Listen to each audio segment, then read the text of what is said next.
Who has a question? Yeah. Is it possible for a person to have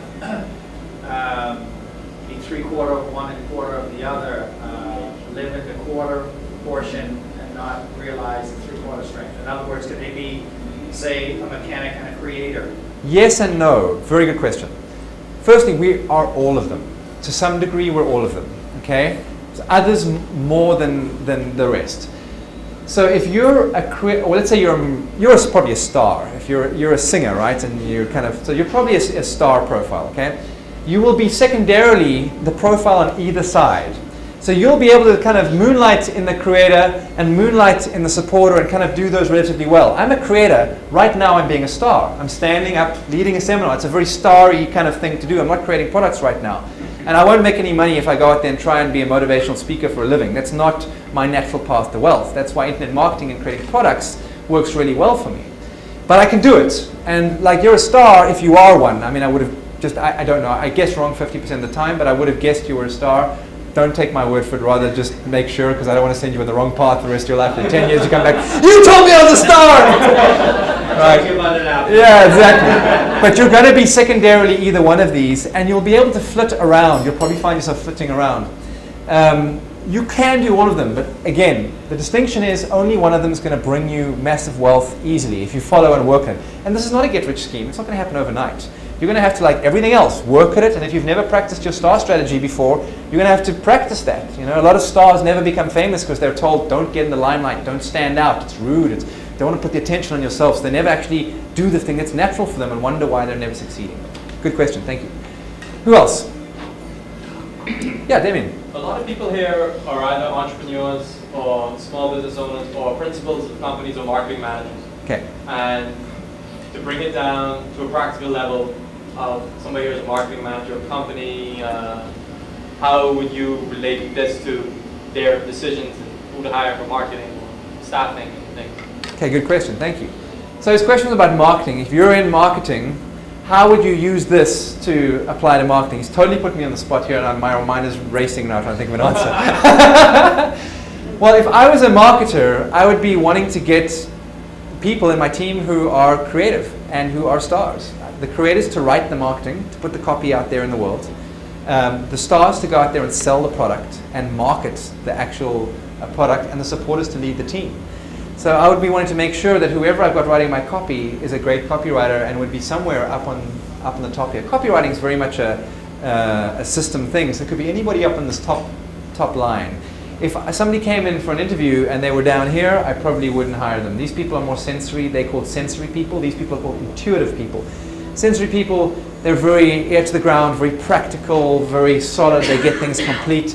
These people are head in the clouds, ideas a minute, very creative, dream up new ideas all the time. Those are the people you want in your marketing. That's the first answer I came up with. I don't know if that satisfies you. Do you recommend that if you're having a new hire, two questions. One, that they do this test, and you slot them in the team. Yeah. And also, if you have a small business and you want to do like pay-per-click, yeah, you want to make sure that they fit the mold of a absolutely Lord. Because if you hire a star to pay-per-click, you're going to be... I would never hire anybody without them first taking the test first. I kind of go through a whole bunch of people, and if I've got 50 people to interview, I'll see straight away whether they're introvert or extrovert. If I'm looking for a salesperson, I know I need an extrovert. So I can eliminate half the introverts already just by being able to speak with them for 5 minutes on the phone. Then I'll give them the test and find out where they are. If they're a salesperson, I want them to be a star. The star is going to have the better advantage. But just because somebody's a star doesn't mean they're going to be a great salesperson. They've got to have some experience in the field, obviously. You know, just because you're a personality type doesn't mean you can go out there. I'm a gifted guitar player, but it took me 8 years of practicing 6 hours a day to kind of become a gifted guitar player, and I was a teenager when I started, so I got to do that. You know, just because I am naturally talented towards playing guitar doesn't mean if I just picked up a guitar and never in my life before I'd suddenly be able to play like Jimi Hendrix. It wouldn't happen. I had to put the hours in still. But playing guitar for me was easy. You couldn't tear me away from the instrument. I loved those 6 hours a day. It wasn't like I had to sit and slog away practicing. It was like I couldn't wait because it was my flow. It was my natural path. Okay, one more question. Yeah?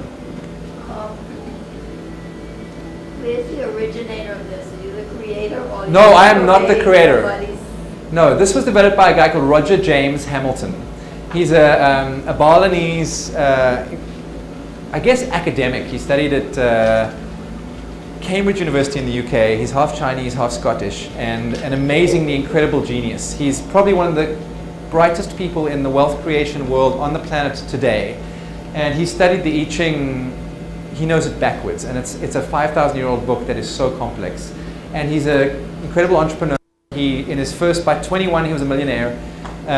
In the next 5 years of business, he made and lost $130 million just growing his businesses. So he's been there, he's walked the walk, and he's not just an academic sitting in a university. He now owns 19 different businesses. He runs none of them himself, and he lives in Bali. And he's an amazing guy, become a friend of mine. And when I discovered this system, it made such an impact on me. I was just like, I need to share this with the world. And when I actually arrived in the Bahamas yesterday to renew my visa, I haven't got a residency visa in Turks, and I came here just to leave the Turks so I could go back again and get another 30 days. And it was $600 to go to Miami and $300 to come here. I was like, hey, let me see the Bahamas. And I met Damien on Facebook, and he said, Bruce, do you want to come speak? And he said, you've got 20 minutes. And I think I've been 35 minutes already. And he said, what can you speak on in 20 minutes? I said, well, the thing that's made the biggest difference to me in my whole life as an entrepreneur is this. So I'm just going to share this because this is what worked for me. So that's really why I'm here sharing his stuff. I didn't invent it. I have nothing to do with it other than I've studied it intensely because I'm an academic and I enjoy it. And I've seen it work. Over 20,000 entrepreneurs have taken the test now. And when you sit in a networking room where everybody knows their profile, it's like speed dating for entrepreneurs. It's just amazing. You know, as a creator, you're looking for a supporter to run your business. You just go and say, hi, I'm Bruce, I'm a creator. Who are you? You say, oh, I'm so-and-so, I'm a deal maker. Say, it's lovely to meet you, I'm looking for a supporter.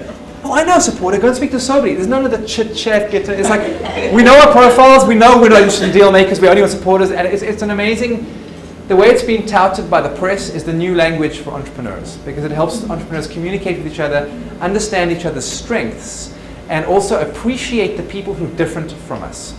Last question. One last question. Yeah.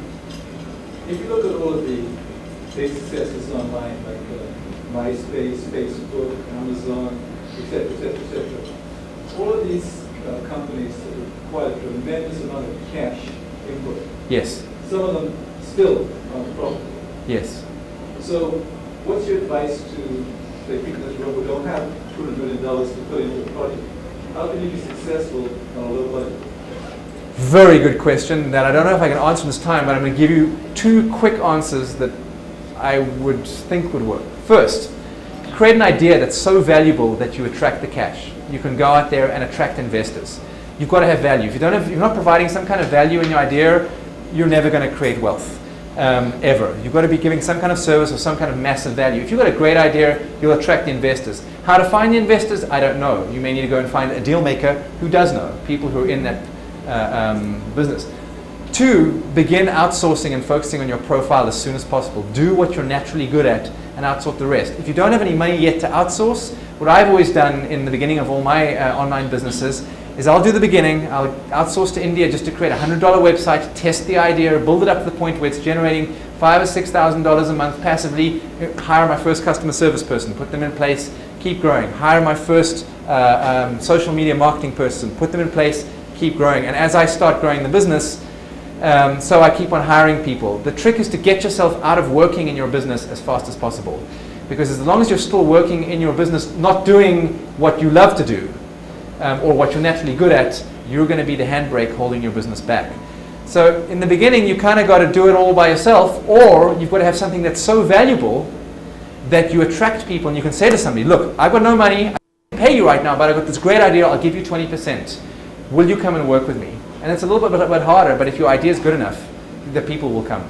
I've had small ideas where it's been really hard to attract people, because the smaller the idea, the less people want to be involved. If you've got a really big idea, you're going to, like, you're a great example, just because I only met you today, James, with Jason, with Bahamas Local, you know, you've got this big idea of creating this local forum for entrepreneurs, and you managed to attract investment, and he was telling me some of the numbers earlier, and he's doing really well, and things sound like they're building, and you've been in for 3 years, and you're still going. The fact that you're at the 3-year mark is extraordinary. By the 5-year mark, 80% of all businesses have failed, and you're already at the 3-year mark. So I would be speaking to this man here. He's done what you're talking about.